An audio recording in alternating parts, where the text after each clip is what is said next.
I'll use an example from Basi, the mimer that is being learned this year, chapter 11 in Basi, and the Rebbe's mimer in 1961, where he brings the Torah of the Maggid. It's a very interesting piece in this mimer. It relates mamish to this. There's an expression, we know Havaya Adnai, we learned it as well earlier. And so it probably relates here actually, based on Havaya Adnai. So the word Havaya, it says, so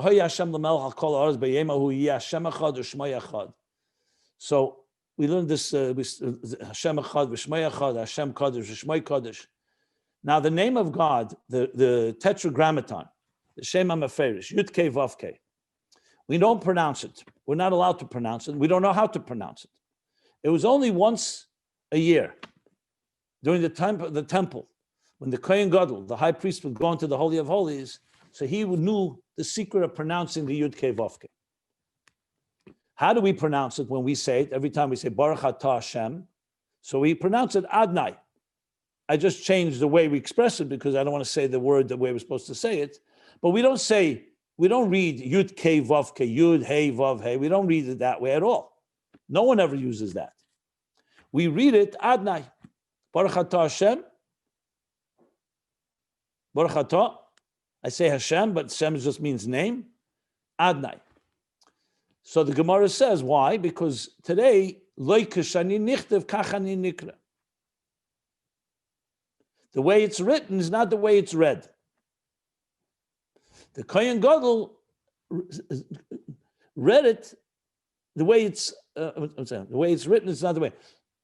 The way it's written, that's the way it's pronounced. Not read, pronounced. Or read. The Kohen Gadol is Kishem Shu Nichtev Kachu Nikra. The way it's written, that's the way he pronounced it. So it's like a line. So the Maggid asks why. So he explains, because Shem Havaya, why is it the Shem HaMeferish? Because it's the Shem HaEtzem. It's the name that is closest to reflect the divine essence. And that, on its own, is beyond existence. When we pronounce something, we're revealing it. So on paper, when it's written, it's not being revealed. So it's written that way, Yud Kei Vav Kei. But today, in Golus, and not in the Beis HaMikdash and Yom Kippur, we have to pronounce it. Begilui, you can't, it has to be B'tzimtzum. So the way it emerges is Adnai, because Adnai is Havaya, so to speak, after the Tzimtzum. Like he says there, Nagid Shema, Ovid Shema. In order to express the name, you have to conceal the name, lose the name. The Rebbe explains that's the Tzimtzum. So basically, the Tzimtzum is necessary because if you revealed Havaya, existence would become completely nullified. Like we're learning here, because it's a higher dimension. What happens on Yom Kippur? So the Maggid says on Yom Kippur, because the Kohen Gadol, who's the holiest, on the holiest day, goes into the holiest location, Zman Elam Shana Nefesh, in time, in space, and in person, the soul is the holiest. And he's removing himself from Gashmis Elam, because we know 7 days before Yom Kippur, he separates himself and prepares himself. Hafshatas HaGashmis, he calls, removing of the Gashmis, and goes into a very spiritual state. Since he goes into a spiritual state, so now he can pronounce and reveal Havaya, because he himself is no longer in that Gashmisdika place, which needs the Tzimtzum. That's the Maggid. The Rebbe asks a question, 1 second. Since when is a spiritual state closer to the energy before the Tzimtzum than a physical state? It's true. It makes you more transcendent, more spiritual. But why is that closer to Havaya? Havaya is still before the Tzimtzum, and Ruchnis and Gashmis both would be nullified if Havaya was revealed. So just because he became more refined, yes, he's able to reach higher levels. But Havaya, we're talking about a level that is beyond everything. So the Rebbe answers that that's why he says Shema Etzem. The fact that he becomes more spiritual is not the main reason why he's able to pronounce Havaya. It's because he reaches a state that's beyond spiritual and beyond material.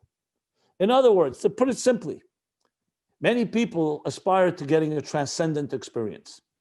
And to do so, you have to either fast or you have to be what's the word I want to use? Where you separate yourself, asceticism. You separate yourself from the world. You go up to a mountain. You meditate, mindfulness. You need space. Why? Because the physical world is a distraction, and you need to focus on something transcendent. Basically, you're moving from the body to the soul. This is the essence of all spiritual systems, creating space so you can go into a more spiritual state. So many people think that's Yom Kippur. You're going to a more spiritual state. But we know that godliness is not closer to spiritual than he is to material. Spirituality is maybe more conducive, but you could also be a very spiritual, arrogant person. You could be a spiritual person that has all kinds of your own stuff. Because spirituality is not utter bittul. Spirituality is superior to physicality in the sense that it's more sublime, more transcendent. But it doesn't mean it's closer to Atzmos. The Rebbe once wrote in a letter to a conference on Jewish mysticism in London. Interesting statement. He says the key difference between Jewish mysticism and other schools of mysticism is that in Jewish mysticism you can reach higher through an action than through a meditation. Meditation takes you away from the world of action. So it has its power, contemplation, hisbonenus, but the ultimate is coming to a place that's beyond the spiritual, a place that, as he says there in the Maimer, in Basi, 1961, a place nimna ha-nimnois, that you are in the physical world, at the same time you are able to be beyond it. So that's where the Kohen Gadol reached.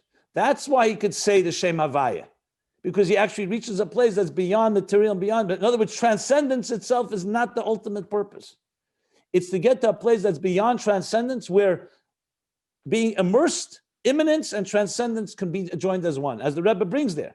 That's why the Kohen Gadol has to be married. The Kohen Gadol goes back, lebesei, isha besei, goes back after the Kodesh Kodashim. It says he goes back home. Why do we have to know he's going back home? Because you need to know he's grounded in existence. He didn't just go on a spiritual high and unrelated to existence. The Nadav Avihu did do that. They got burned out. That was not the kavanah. The four that went into the paradise, into the orchard, three of them, one died, one went mad, one became an apostate. Only Rabbi Akiva nichnas b'shalom v'yatsa b'shalom. Because the real accomplishment of connecting to God is not that you know how to reach high states of consciousness, is that you can reach high states of consciousness and fuse it with existence in this world. And that's why Yom Kippur, even though it's Achaz Bashana, but it's still Bashana. It's one day in the year, but it connects to all the other days of the year. It's not you're going out of time. You're not going out of time and space. There's a Beis HaMikdash.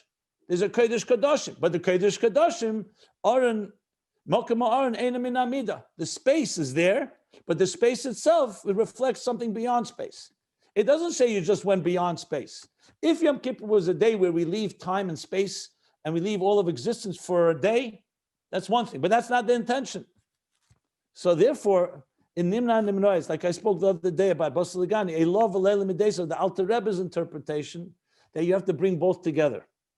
That's why the Alter Rebbe, the famous story, on Yom Kippur, in the middle of Yom Kippur, he took off his talis and went to help a widow who was in need. On Yom Kippur, how could he do such a thing? Yom Kippur, you're in Kodesh Kodashim, a Rebbe. Someone else couldn't go, because that's the chiddush. He's not defined by his spirituality. No matter what kind of high level he was able to have the composure and the presence to go help another person. If you are so spiritual and you forget that there's another person, it means you're stuck on a level. Yes, it's a nice transcendent level. The Mittler Rebbe was learning, and a child was crying. The Alter Rebbe was on upstairs. The Mittler Rebbe was they were living in the same house, same building, but different floors. A baby was crying, fell out of the crib. The Mittler Rebbe was so immersed in his learning, he didn't hear the child. The Alter Rebbe then took the baby out of the crib. Picked up the baby, put it back in the crib. And then he told his son, the Mittler Rebbe, no, something's missing. If you don't hear the cry of a child while you're middle learning, there's something wrong. You could say, 1 second, what a beautiful level. He's come not distracted by anything, not by the telephone, not by a business, not even a child crying. That means that he's on a spiritual level, fine, but you haven't reached the ultimate where you can combine both. So that's what the Rebbe says about Yom Kippur. So you call the name, So he's able to pronounce the name just as it's written because there's a seamlessness between spirituality and physical. Not just you left the physical and you entered the spiritual. You're able to join the two because you went even to Shema Etzem, a higher level. Now, applying that to here works perfectly. The Kav Chitzenius HaKav and Malchus of Ein Sof, that's the structure. I'm not going to say it's the physical, but it's Gvul. Mekemei, Baruch Kved Hashem Mekemei is transcendence. It's the divine as it's beyond the structure of existence. Hisnasus Atzmis. But that's still not the ultimate. The ultimate is really the joining together. Who? Not just Shmoi, which is the makir of Kved Hashem or Machshav Havana Emlech. That it goes all the way to Primis Atzmis Ein Sof, where there, everything is nullified. Not only Gashmis, not only the structure, but also beyond structure.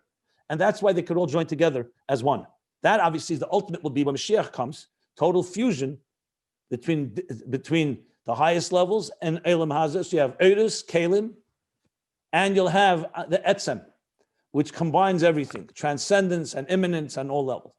Obviously today, we human beings, we can't just jump there. You can't just jump into Atzmus and say, hey, great. You have to go through these stages. First, you have to be in an immanent state, that divine that relates to you, Ayin of Yesh HaNivra. Then you come to the Ayin of the Yesh HaMiti, of a divine that relates to, reflects on Etzem, until you experience the Etzem itself, which combines both of them, and all of them can join as one. And we need all the levels. You can't just jump. You need step by step by step, each one of us in our own particular way.